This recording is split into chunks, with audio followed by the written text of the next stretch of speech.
anuu runtaa sheegaa qofkii inacana runtuu igu nacaya caawa si fiican ii dhegaysta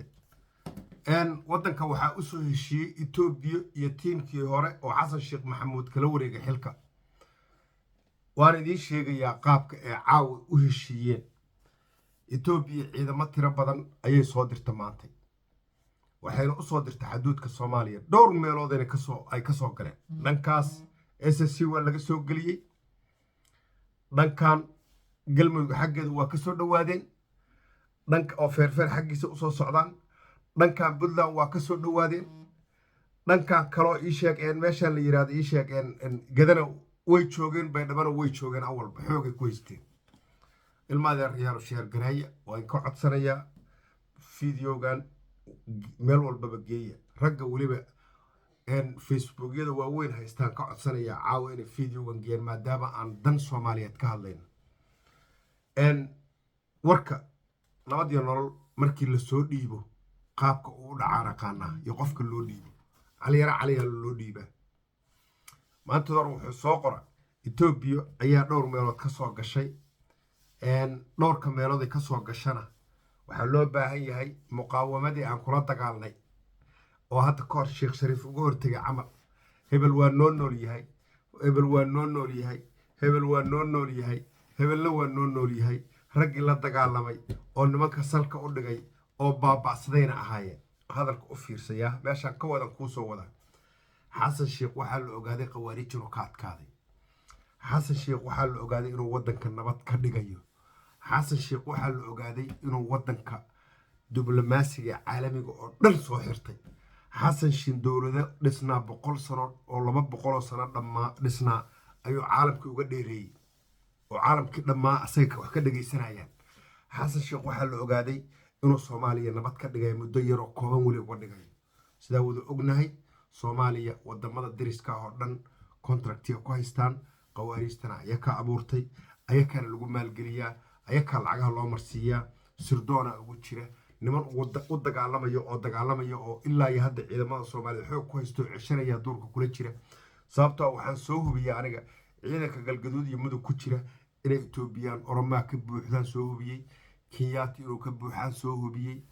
inay maaragtay Ugandhees ka buuxaan soo hubiyay ilaahayna wuu maqlayaa muslim iska dhigay oo muslim u dagaalamayo magacii muslim ku dagaalamay intaba inay ku jiraan ogaa markaan sii warsaday oo hoos u sii warsaday oo dadkii deegaanka waa wada barteen la joogay aan warsaday wanamayo nimanka soo warsada maxay yihiin luuqadooda ma garanaysaa dadkii ugu dhawaa luuqadaha yaqaanan waxay dhaheen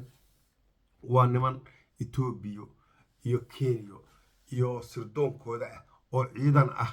oo maaragtay marna badda ka baxa marna ciidanka inta ugu badan la jooga amarkana ay ku fuliye gararna deeso muslim iska dhigay qaraxyada wax walba nooc walba wax dadka ku qasbaya oo tashkiiliya dadka waa ayaka markii ayaan la joogo qarax waa in la fuliyaa amarka wax soo rogay waa ayaka waxaasoo dhan la ogaada xasan sheekh inuu soo gabagabeynayo oo soo baaba'sanayo oo nimankii duurka galiyay maalintuu ka adkaaday ayaa waxaa la yiri xasan sheekh si kale kuma celin karno abgaalka kaloo u sheegay eebada u sitaa shirba aha Sheekh Shariif loo soo adeegsaday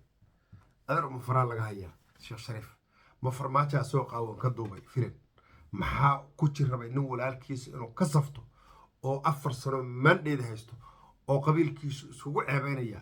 oo kursi abgaal cismaan ay ku fadhiyaan oo isugu ceebeynaya Sheekh Shariif ma garan karo aniga qays aniga xil guntada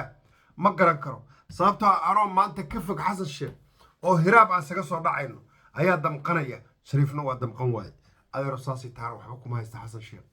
siyaasadna kuma haysto oo anigu jaga imuusa siin maaragtay lacag ima siiyo ilaahayna waa igu ogi waxaan ugu hadlayaa sida dadkaas naga dhaxeeya ay nabad u helaan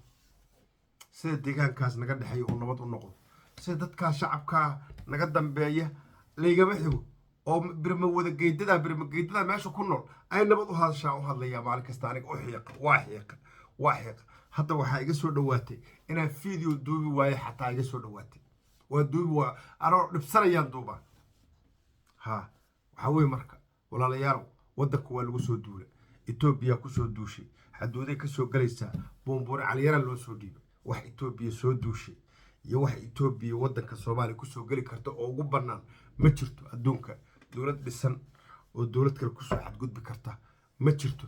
Itoobiyana kabaana inuu waddan ka go'ay hadda ka hor ay soo ceshanaysa maahin haddayna soo gardaraysatana waa naqaanaa laakiin waxaan rabaa caawa codsanayaa buunbuuninta nabad iyo nolol oo qawaariistana looga jeedinayo inaan lagu mashquulin shacabka Soomaaliyeed aysan xagga u jeedin ciyaalka yararka saxaafadda isticmaala oo aan fahmi karin meesha siyaasaddu ay u dhacayso adeerayaal joojiye Itoobiya soo gashay xuduudkii Soomaaliya Itoobiya soo weerartay waddankii Soomaaliya waxaas wax ka jira male aniga xilguntada ay sheegay wax ka jira male Itoobiya nama soo weerarin Itoobiya xuduudaheeda way xiran kartaa waddankan way u soo dhawaan kartaa Soomaaliyana xasan sheekh asaga dagaal ku baaqay Itoobiyana way baqi kartaa xuduudaheedana way ilaashan kartaa yes ma fahanteen waxa weeye marka waxa la buunbuunay ciyaalka yararka saxaafadda